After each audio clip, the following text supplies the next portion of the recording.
Welcome, everybody. Come on in, grab a seat. Stragglers down the hall. There's a rainbow behind you. Is there? Oh, there it is. That's so lovely. Oh, I planned that. Thank you, Lynn.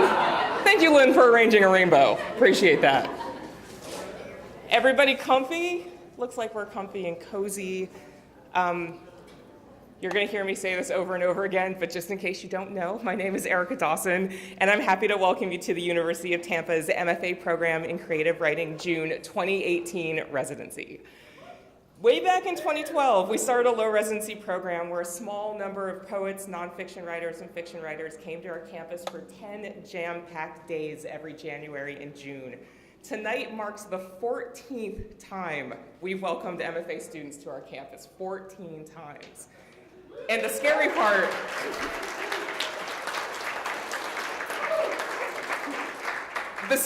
is it's my 7th time as the director. I don't really know what happened there. All of a sudden, 40's just kind of knocking. We've got brand new posters this year for the Lectores reading series, and as it notes, we named our evening readings after the men who read to the workers of the cigar factories in Ybor City, trying to bring a little imagination to their mundane days.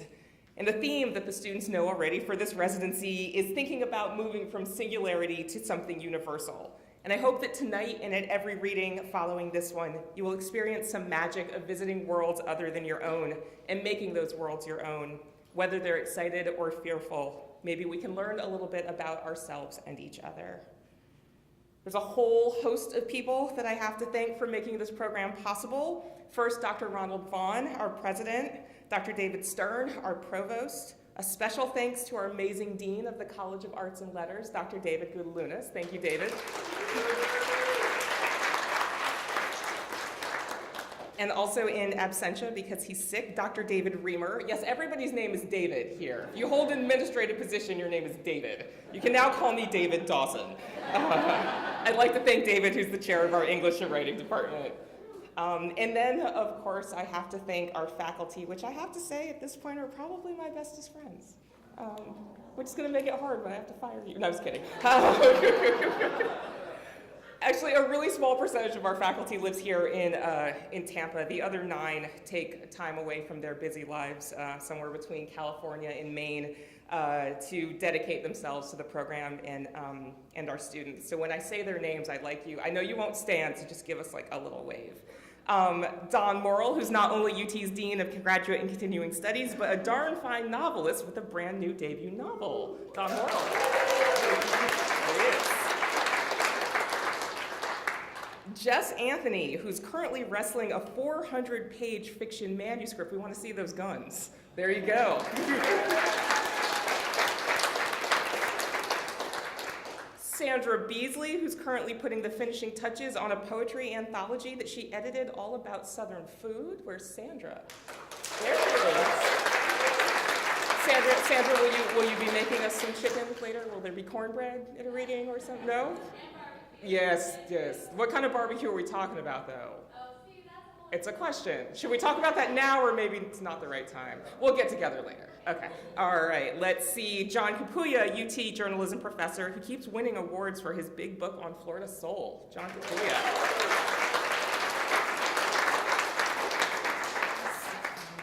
Stefan Kisbu, who can literally weather any storm and come out on the other side with another crazy, bizarre, and wild novel that make us appreciate his talents even more. Stefan, in the hat.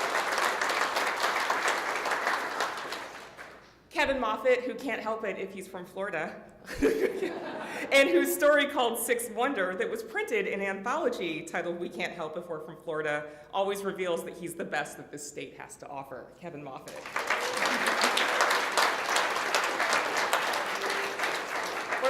Where's my baby? There he is. Oh, Jason. Jason Ockert, who is better known as Jason the Man Ockert, who impresses his students so much every residency with his knowledge of the story and the novel. I think I should probably start raffling him off for a little extra change in my pocket. Jason Ockert.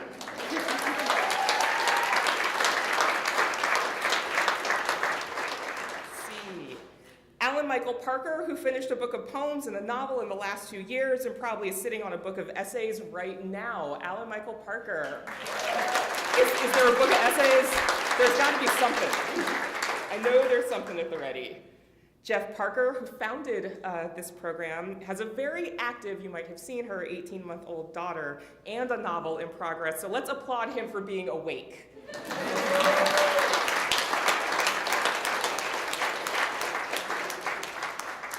And last, but certainly not least, Corrina Vallenato, whose lyrical prose in that lovely, lovely voice will lull you into a literary paradise, even if she's just writing about a girl taking a standardized test. Corrina Vallenato.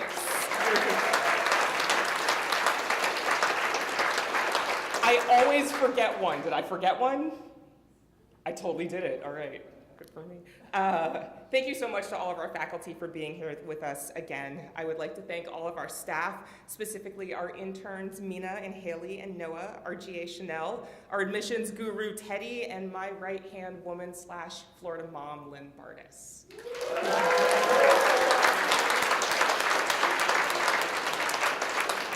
She always spontaneously looks away when I start talking about her. I see you. All right, so tonight it is my distinct honor to introduce Kazim Ali. Kazim's the kind of writer who makes writing look easy. For instance, if you see a basketball player like LeBron James, it's like, oh, it just sort of magically happens. And then you see someone like J.R. Smith who doesn't know what the score is, and it's just a hot mess. He's the LeBron James of that spectrum. It always seems as if words just flew out of his mouth and landed in the most perfect order to capture a most perfect description. Something like the window trembles, liquid glass could shatter into rain. Kazim received his MFA from NYU and has gone on to several earth-shatteringly good collections of poetry, including the award-winning Skyward and the 40th Day. He's also a novelist. His novels include recently published The Secret Room, a string quartet. He writes nonfiction too. It's super annoying. His latest book of essays is called Fasting for Ramadan, Notes from a Spiritual Practice, and it's awesome.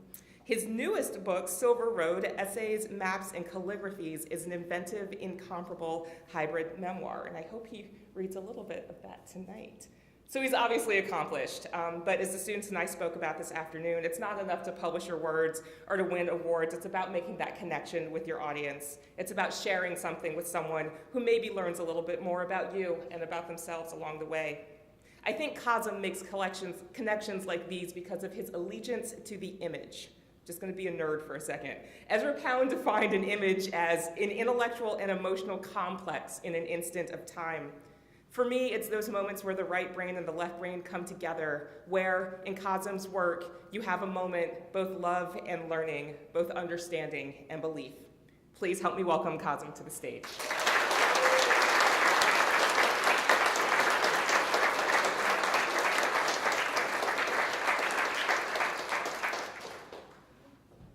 Hi, everyone. It's really great to be here with you.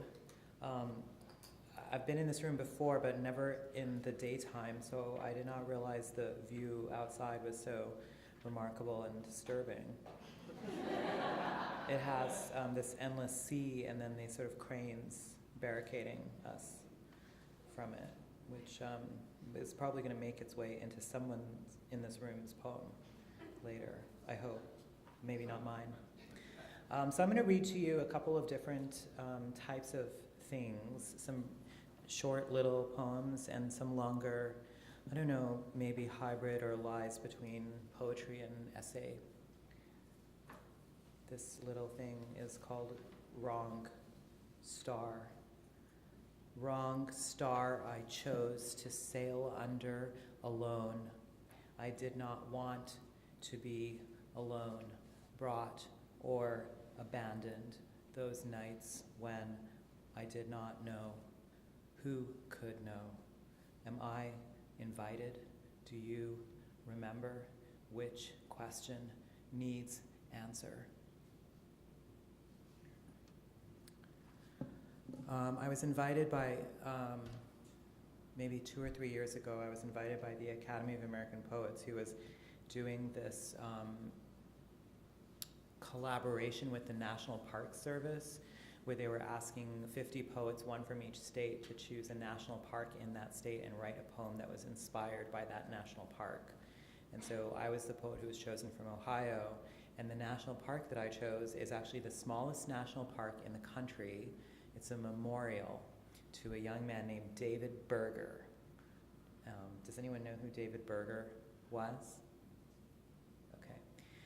So one of my goals in the poem was to not have any notes at all in the poem, and so I'm not going to explain anything. So it'll either be like really great or, you know, a textbook example of what not to do.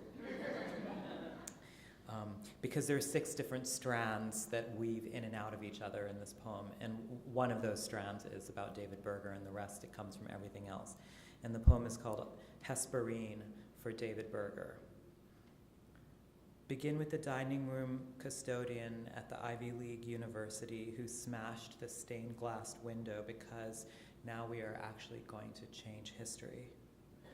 Imagine then in the suburbs of Cleveland a sculpture of steel rings broken in halves but opening up away from the bullet-ridden history of the burning helicopter towards the open sky.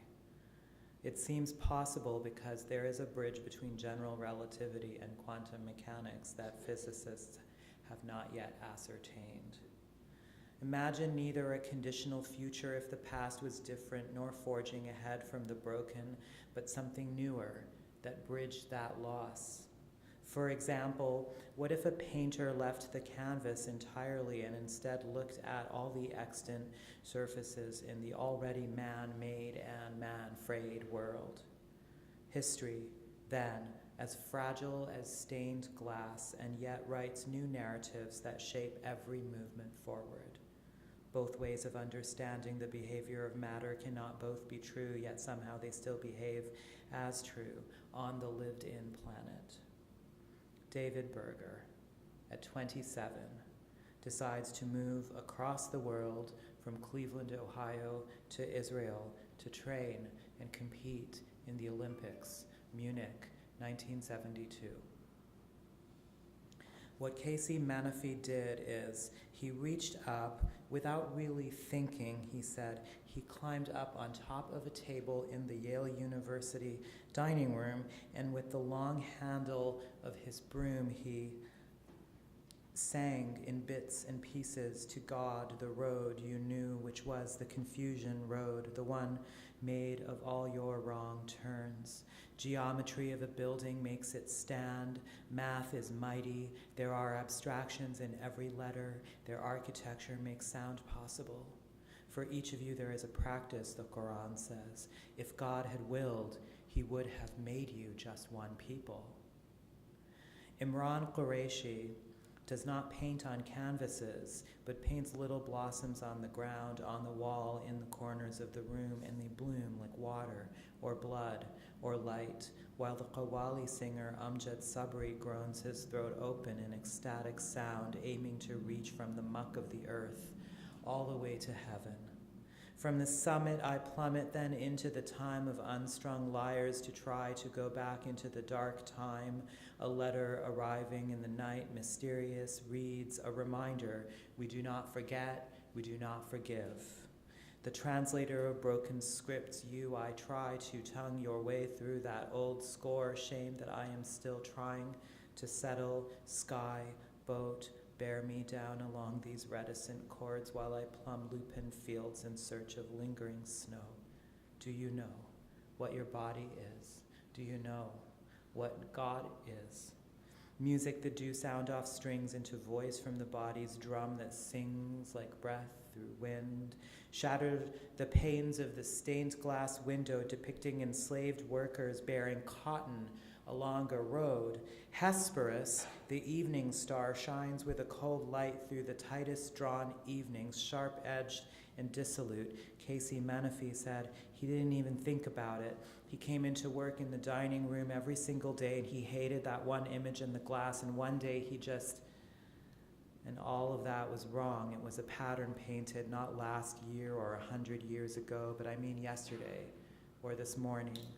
The sun is going down on the wrong horizon, and the sea glows green, then blue, then green again. This is where I was born, this in-between place, and so yes, I curse the fucking dawn that grinds young men to powder, tears them from their bodies, flings them down the hot, dark barrel of a gun.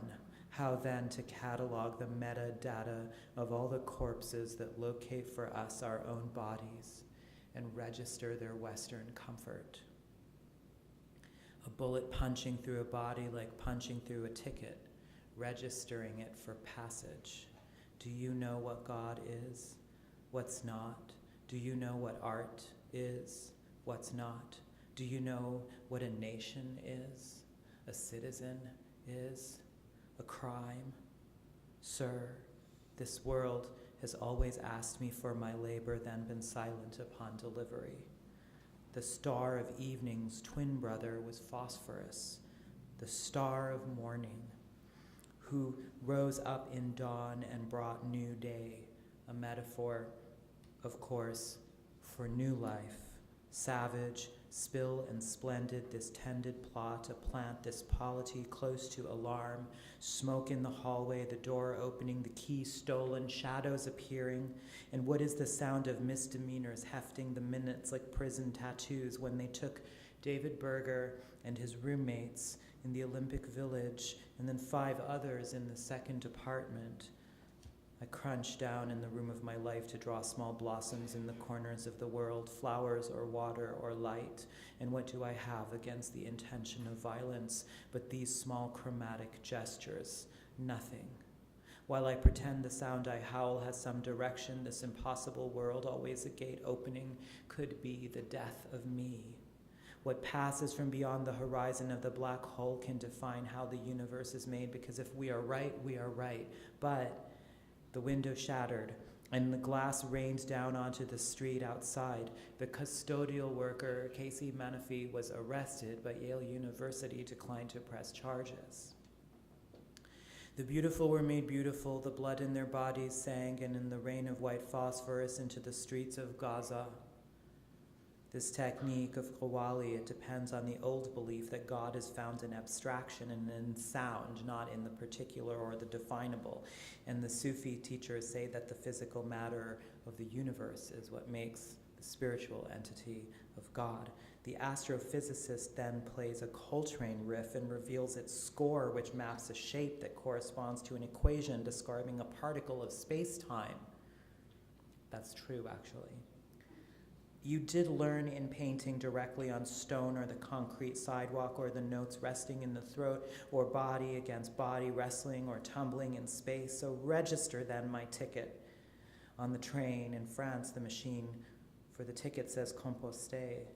And in that space between languages, I am found. I have come back to this village on the Mediterranean shore after 16 years. Who was I then? The same age as David Berger, the same age as Muhammad al-Khatib. Compost, as in compost the old tomatoes into the earth to make a complete system of the body's history into the future life. Are we then only particles of light and liquid and petaled metal material swirling one into the other lighthouse, dark, unlit instrument, silent? But then the Greeks learned from the Babylonians that the evening star, Hesperus, and the morning star, Phosphorus, that they had envisioned and made gods of and written poems about were in fact the same heavenly body. I register the old tomatoes back into the earth to try to clear the trail of ants on the counter swarming where I sliced them.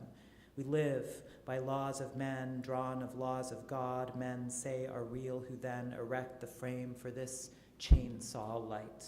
And at this moment on the sea, I see in the water a reflection of every face I've known. Each wave contains another wave. Each moment of violence contains. The architecture of the Museum of History and its archive in Jerusalem is based on the Hebrew letter Yud for memory or remembrance. In either case, we are inventing the past, which means it changes the future, which means the machine of time is real, made of gears and parts. Munich, 1972. The road leads right through the young men's brightest hours, no question of a Palestinian team, not then, not till years and decades later. Ramallah, 2014, Muhammad al-Khatib laces up his running shoes, ridiculously trying to train as a sprinter, with neither spikes nor coach nor starting blocks. Each moment of time is a part of space, and each piece of space-time is a physical object, an object that can be graphed and mapped, impossible to see, impossible to feel, to refract how finished the pattern is that is every unfolding. The bright glass of many colors, of slaves hauling cotton, shattered and flickering down toward the concrete. And yet, here is Coltrane mapping the nature of the universe in sound. Here is David Berger using his body to show the potential of strength. Muhammad al-Khatib deciding by guts and grit he can imagine himself faster. And so I shout down with a ragged throat this encroaching blue that brings dawn, then brightening day, then David and his teammates hustled by the kidnappers into a helicopter bound for the airport promised passage out of Germany. There is no Fajr call here on the seaside to alert me to the hour, but I can hear creatures stirring from sleep, a gift so like death it reeks. Night resounding with Coltrane's winding instrument, his breath through brass has somehow arrived at the same calculation as Muhammad, seeking to shave tenths of a seconds off of his time. There is no accounting for the decision of a body towards its sport. Says the Quran, he would have made you one people, but he wanted to try you. So strive alongside one another toward good deeds. To God you will all return, and then he will account and explain to you the differences that you had. Somehow, sound improvised in time creates that geometric pattern of branches, swirling or the equation that tells. And at the beginning of the universe, Amjad Sabri sings away for all he's worth, his voice unspooling soie sauvage, like a bolt of raw silk or untamed spirit. He hopes to find God, echolocate him deep in the harmonic overtone, perhaps precisely at the place his voice breaks, and in the end it doesn't matter whether blood is particles or rivulets. They spill just the same, like Qureshi's painting of little red flowers, rosettes of blood on the floor where the mass shooting took place. His flowers covering the place where blood once marked. This unending pattern of abstraction to say what we can inscribe ourselves into the landscape. We change the past.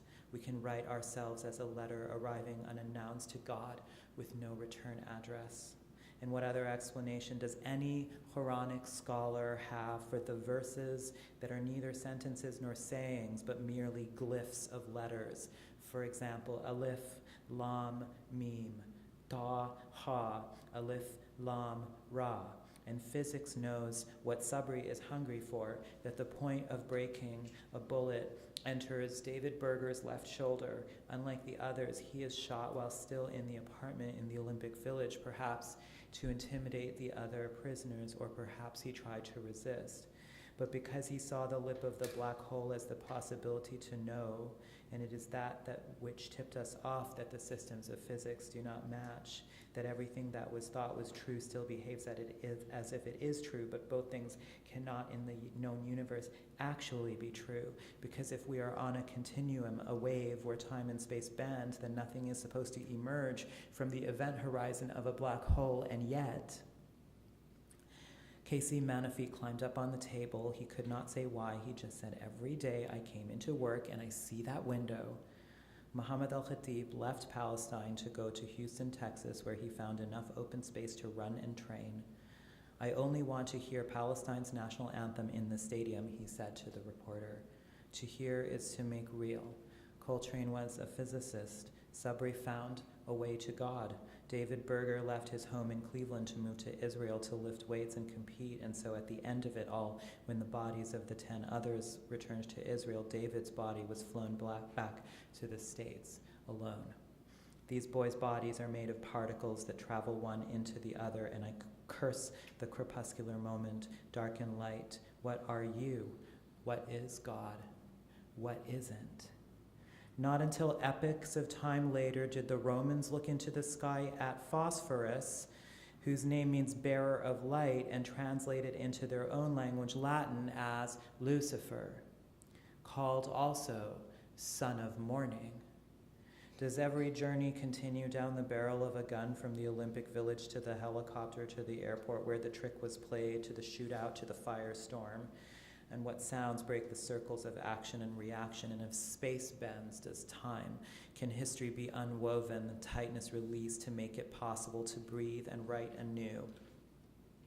Are we pieces made up of pieces made up of pieces, and in little licks like a mother cleaning a baby with her animal tongue? Sabri draws red petals into the air in sound, and David Berger's body straining to life, or Muhammad's body racing on open ground, gray endless stone in the cemetery in the suburb of Cleveland. I wandered, looking for his grave. Glass littering down the window to the street, the sun shines through, and in the suburbs of Cleveland, past the shopping mall, through the office park, nestled up against the interstate, is a pedestal of black steel broken wings. Do you even know it all, or do you have to sing to find a place the voice breaks? Because there is no tradition in the literature of the world of the Hesperine, an ode to the darkness itself, to beg it not to fall, a poem against the falling of night to ward off death. After all, the first mortal death was murder, and so all this geometry may be inevitable, a tired rehearsal.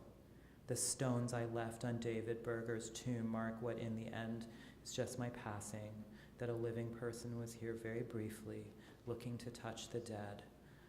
So do we have to just reach up and shatter it? That image of David and his teammates sleeping in the apartment, the police so anxious to move them from the Olympic Village, broken circles that approach the sky the way a flower would, or a fountain, or a bird. Can we sing over the noise or paint down on the stone once marked by flesh and death? Can we move forward without breaking? As Sabri's voice breaks, his body breaks. He wonders, does it always happen that the divine begins when the mortal is shattered? A gunshot begins the race.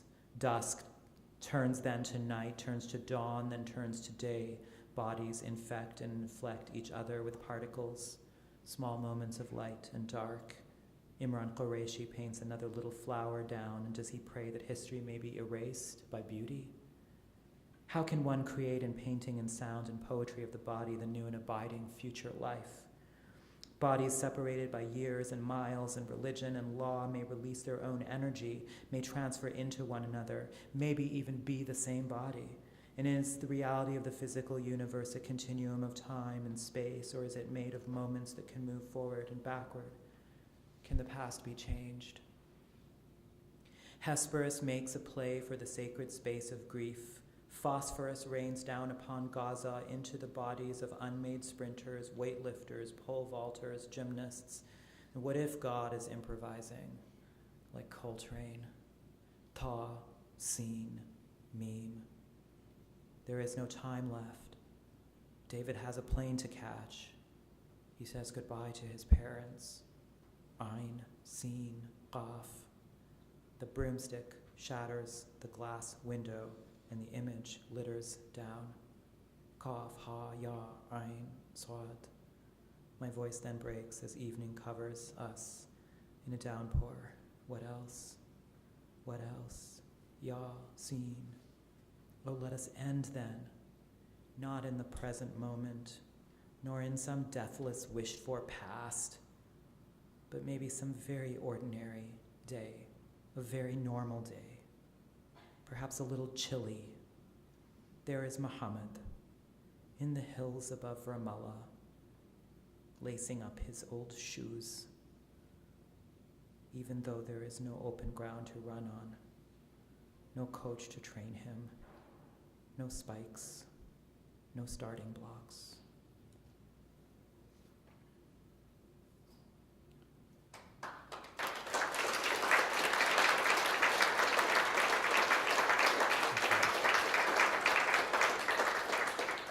Thank you very much. Thanks for bearing with me through that lengthy poem, or essay, or incantation, begging thing.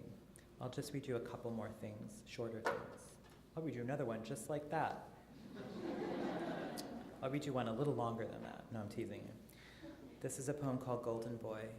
I grew up in northern Manitoba, and I'm writing a book about that, actually. But this poem is not really about that. It's about the statue that is on top of the Manitoba Parliament in Winnipeg. who's a boy holding a sheaf of wheat. Almost afraid I am in the annals of history to speak, and by speaking be seen by man or God, and such then debt in light be paid. Atop the Manitoban Parliament in Winnipeg, what beacon to dollars, food, or God? I hollow a hallow starvation, this nation beneath the body, hollowing its stomach to emptiness, and in breath the river empties. Whoso spoke the craft borne a long, long echo and echelon, grains of light and space we with one another wait. The soul, not the spirit, breathed through, spirited wend or went, why true, we've woven a dozen attempts, these tents pitched on the depth, be made by pen, may perch atop the temple pool, proven these riches, wheat and cherries and prunes, what washes over woven ocean, and frayed I am, most sir, desired, sired in wind, seared and warned, and once in wild Umiak sworn. We parley to mend, be conned, be bent, come now called to document your meant intent, your indented mind, and haul, O star, your weight in eons. There in prayer, money, moreover you owe, and over time God spends the spent river, melt into summer, out the window, sound out the spender, where does the river road end, and in what language can prayer or commerce be offered, ender of senses, pensive atop plural spires, be spoken or mended, broken and meant, for splendor, my mentor.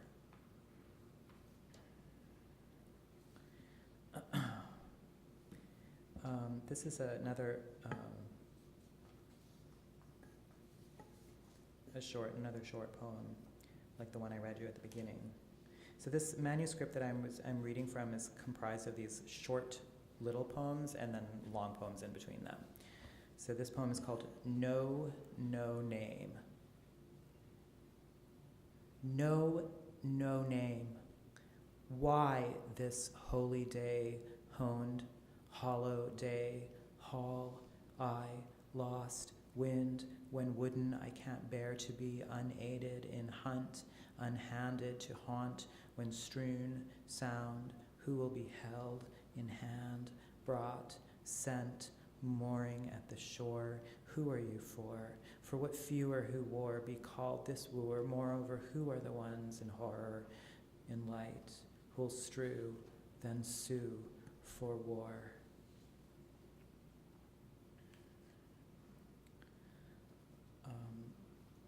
I would like to read you two more poems. I want to read you a poem out of my notebook. It's kind of brand new, which is exciting for me because I miss reading.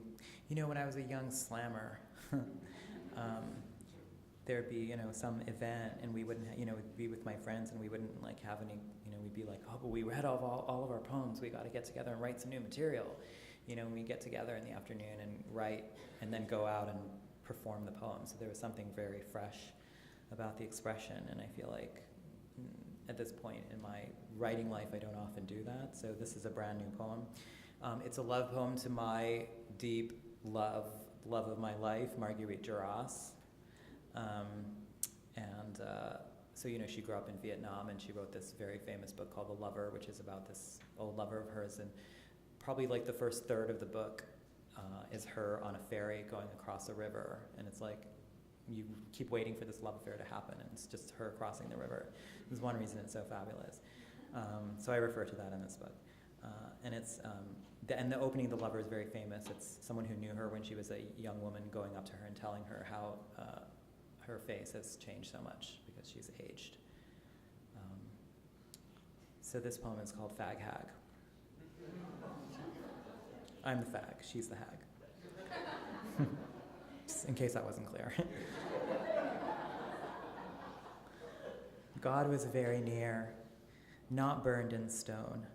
He was the ruined face of Duras, and there is no more river across which she traveled, where I was discarded, where any singer who groans animal lyrics would be rented to the army of death-bringers and the songs inside them.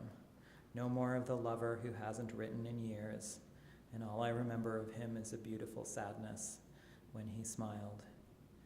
Today God is jovial, mercurial, saturnine, And with moonrise to even star recounts Duras in the far field, the army still wreaks a storm because of a great piece of music. I have lived this long, God and gods destroyed, but never ruined the face of a writer who had a lover and remembered. And I'm just going to close with this poem, which is called In the Unlikely Event of a Water Landing. My studies of David Berger led me to become interested in the history of the Jewish community of India, which is an ancient community. It dates to the 2nd century AD. And there have been several different waves of its existence. Banana flower, pepper tree, and last globe of wickless lamp, where have the Jews of Malabar gone? Of the ancient population of thousands, it is said now that only 50 Jews remain in all of Kerala, and only 7 of them here in Cochin, 7 to open the synagogue, 7 to light the lamps, and to wonder perhaps not where they have gone, but why did we stay? And it falls to me to ask this on a winter day, drinking ginger lemonade against the gruesome heat while patrolling the market in search of a mezuzah. And I want that prayer roll because by it, one's own house is marked as a house of God. The notion appeals to me when one's major religious expression is one of denial. I am a jungly boy, wild hair, not knowing my scriptures, having thrown off all strictures, thinking that the body is a road to God, the temple disassembled, the demands of the dead desecrated, the glass sweats, and even the ice in it is somehow warm and salty. I wandered this market as 3 years ago I wandered Jerusalem looking for my friend Samir without knowing he had stopped a policeman to ask for directions to the bus station and then spent 2 hours in detention, while I wandered the street on the so-called seam unmolested because I was passing without intention as Jewish. How odd that I trod without knowing the same water road that bore here to Israel across the sea, the Jews of India. It's always trace elements that tell history. A lonely synagogue, and who among the throngs I see threading their way through the souk of Cochin are the 7 Jews left in Kerala? And who's keeping count anyway? And how many really are there left now? The tangled roots of the banyan tree, the epic Chinese fishing nets. Oh dear every saint who ever fled, why must I only kneel down to pray in unknown places? I davened in Jerusalem, I confessed in Valencia, I smoked sacred tobacco in northern Manitoba, I recited namaz at the Far Mosque, I spoke in tongues and let a snake bracelet my bones in a tent on the riverfront. And what I learned from that dry flicker, that shiver on my skin, was how difficult it is for a human to shed his coat and go into the world as a new thing, to cross the water and live. Not to huddle in a basement room with all your belongings, not to tuck a secret book into your sleeve, but to live in the light. And why in all the old pictures are our mothers so stylishly dressed and coiffed in Western fashion, chins lifted, gazing right into the camera, when now they go barefaced and cover their hair and arms? But I changed too. Heat makes you human, and fear, disappearing into the kingdom of heaven, is one tried and true method of awakening to life, but there are others, and all these rules, all the legislation that govern travel, eating, marriage, where do they leave us? And though the Jews of India, 50,000 of them, mostly all left to go again across the water, but 50 years after they left, 50 years after they abandoned one homeland for another, new villages bloom and claim they too are Jews, that they are descended from the tribe of Ephraim. They taught themselves Hebrew and all the minute rituals and observances. So what makes you realer in God's eyes? Is it practice, blood, or belief? Summon the minion that we might stand against the scattering, because there are new Jews in India. But here in Kerala, in the town of Cochin, in the Mattancherry district in the neighborhood still called Jewtown, we follow Miriam, who feels like the last woman on earth, through light-filled chambers of an empty synagogue and wonder at the space time makes. After the market, we go to the old Portuguese palace where Marco finds his family name painted on the ceiling among the royal and noble crests. I have never found my family name in history. My family name is the name of a place, common as water, and never do I discover the history of my family past a generation or two or three. So many borders have we crossed, leaving behind all of what is supposed to matter, houses, papers, neighbors, all those who knew us, who knew the shape of our ambitions and breath. And in countless cemeteries around the world lie the remains of my family's dead, unattended, untended, just drifting into the earth untold. I have sat at a Sabbath table in Jerusalem, lessons written right onto the wall, lights turned on at sunset, a second little sink near the doorway for ablution, those small daily chores echoing down for thousands upon thousands of years, small settlements on the shore of what is vast and unspellable.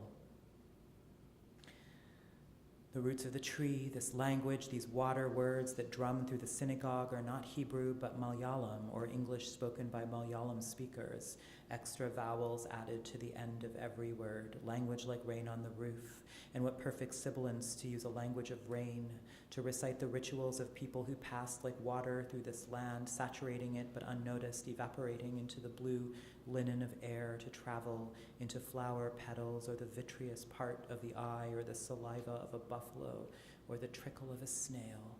Light rain, hot rain of summer, rain wet on the roof, rain falling in a tin bucket, rain in the ponds of a field, different sounds of rain to describe the different languages.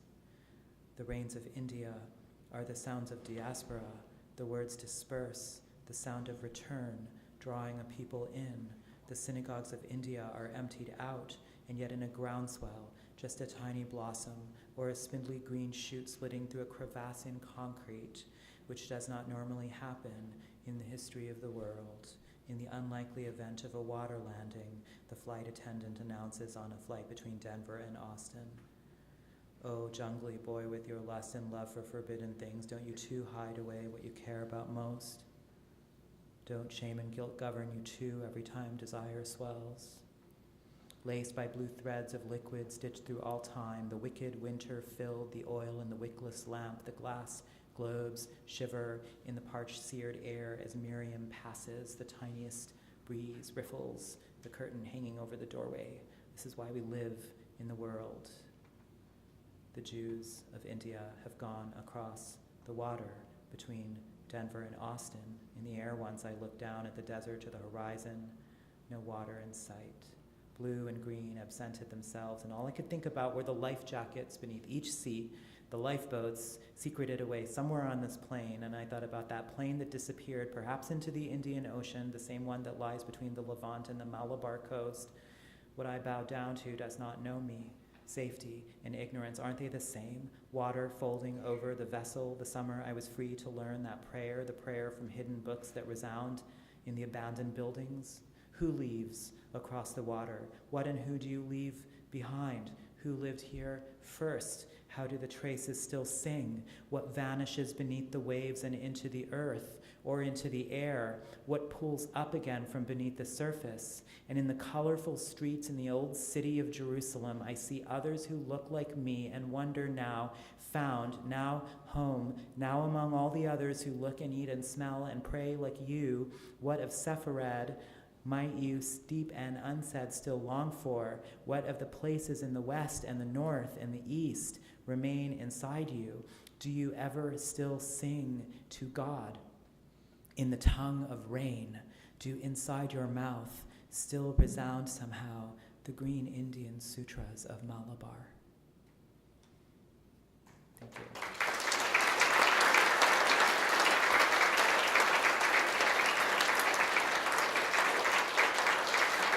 Thank you. Thank you so much. That was amazing. We've got time for like 3 or 4 questions if you have them. I have tons, but I'll let you talk. Questions? Don't be scared. You are getting creative. Yes, Mona. What's your inspiration? What's my inspiration?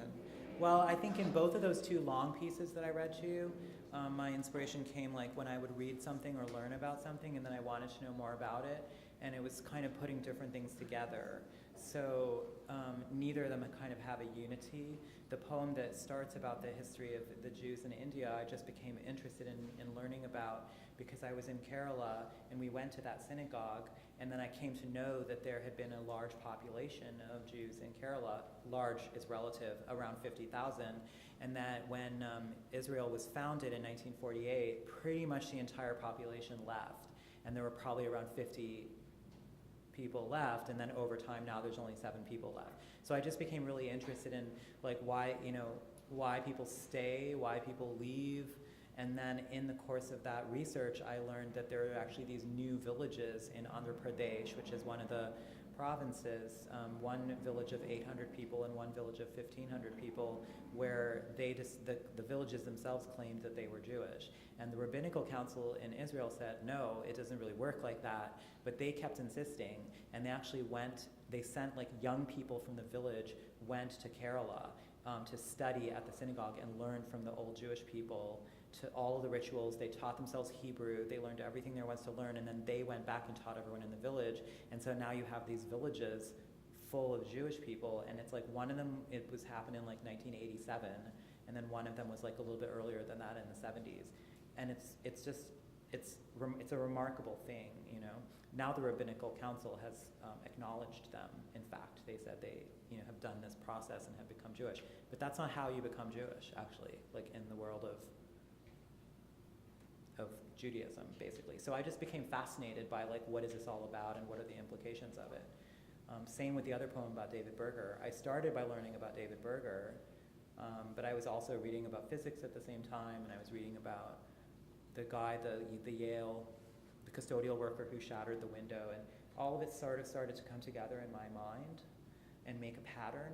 And this idea of the geometric pattern or mosaic pattern is part of classical Islamic approach to art. It's not necessarily the Aristotelian or Western model, which has a sort of trajectory or arc. You can have all these random things coming in, from all sides, basically. So that just appealed to me. It's not as if every single thing that I write is not necessarily like that, but at least in those two pieces, that was the mode at work. Yeah.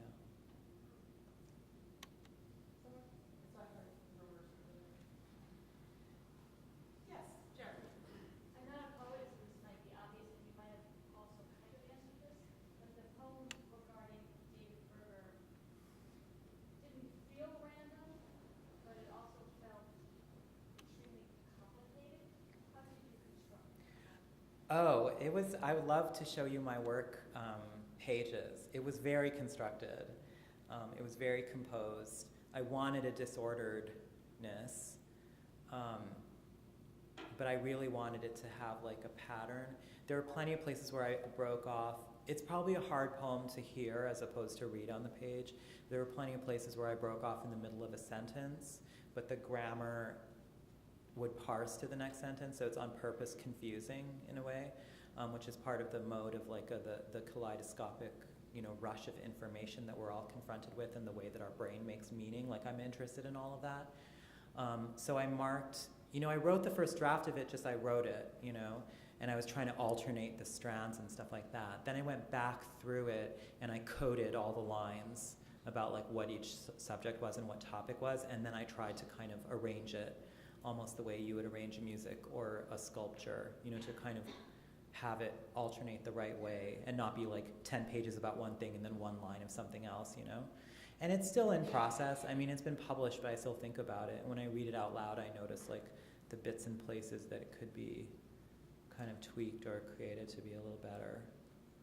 So, yeah, so Muhammad Al-Khatib ended up getting Carl Lewis to agree to train him in Houston. That's who his coach was. And he did not qualify to sprint at the Olympics. He didn't get fast enough. But he's trying again for 2020. And he's back in Houston with Carl Lewis. So we might hear more from him in the future.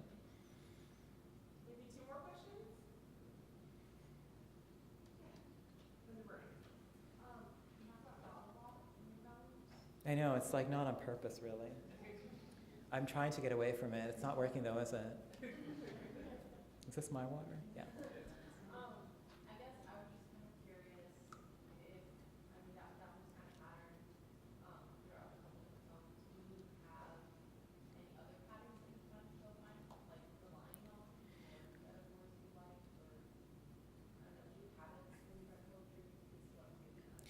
Yeah, I think that if you're working on, I think it takes a friend to tell you that stuff, or an enemy, or a frenemy, preferably a frenemy.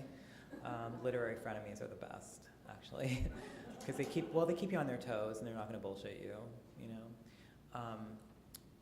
Yeah, it's a really good question. I never thought, even at the very beginning of my writing career, I never considered to think of myself as this kind of spiritual poet or writing about spiritual matters. And over and over again, when I would go and read my poems to people, they would want to talk about that quality in my work, and it was actually surprising to me in the beginning. So then I very consciously tried to embrace it and really write towards it.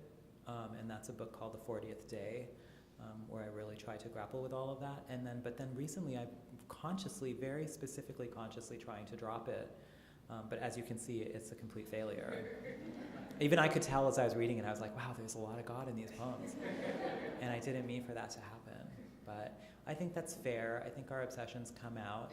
And I also think that as a writer, we are often, there's a fetish for the new. Not just new in general with poetry, but new in our own work. Like we always have to be writing a brand new poem, or we also always have to be going in a completely different direction. And I think that there are lots of different kinds of writers that are out there, you know. Emily Dickinson wrote, I felt at a funeral in my brain, like that poem like 3 or 4 different times in different ways. And that version's the only one we know, but the other versions are also all really amazing, you know. So I don't think that you have to, I think if you're the kind of writer that turns over a new leaf every poem and writes something brand new, I don't think you should sweat that. And I think if you're the kind of writer who's like writing 50 poems that are all about the same thing that happened to you, or the same thing in your life, or the same thing in the universe, like that's just fine also. So for me, I don't think I'm going to get away from God anytime soon. We tried to break up, but he's coming back. One more question? Yeah, Ashley. So since you like to write long poems, I wanted to know, because of what you said now that you were reading the poem and you felt like there was parts that you just wanted to place, when do you really feel like you're done writing something? Oh, I think that's a really good question. It's awfully difficult. I think on the one hand, with a short poem, it might be easier to know that you're done, but it's more dangerous to like kill the energy or to like destroy a poem's weirdness by like obsessing too much. So, you know, like Camille Claudel, you know who Camille Claudel is? Does that name mean anything to you? She was Rodin's, we don't know what she was to him. I mean, it seems people call her his lover and his student. But she was, in certain ways, he copied off of her.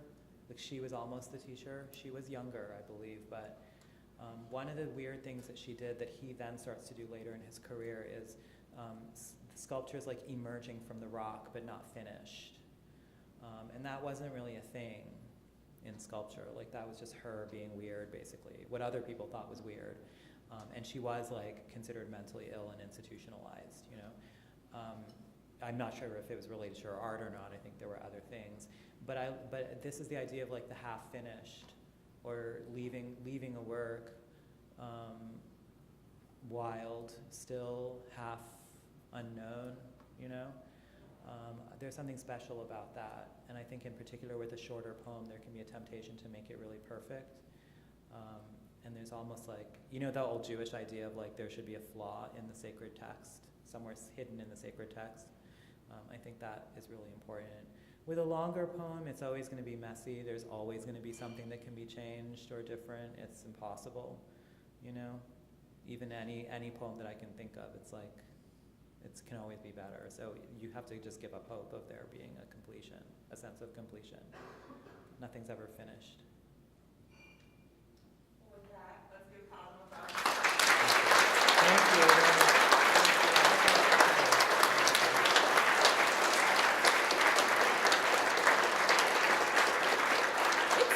It's awfully dark in here. Yeah, it's pretty dark. We might do something about that tomorrow.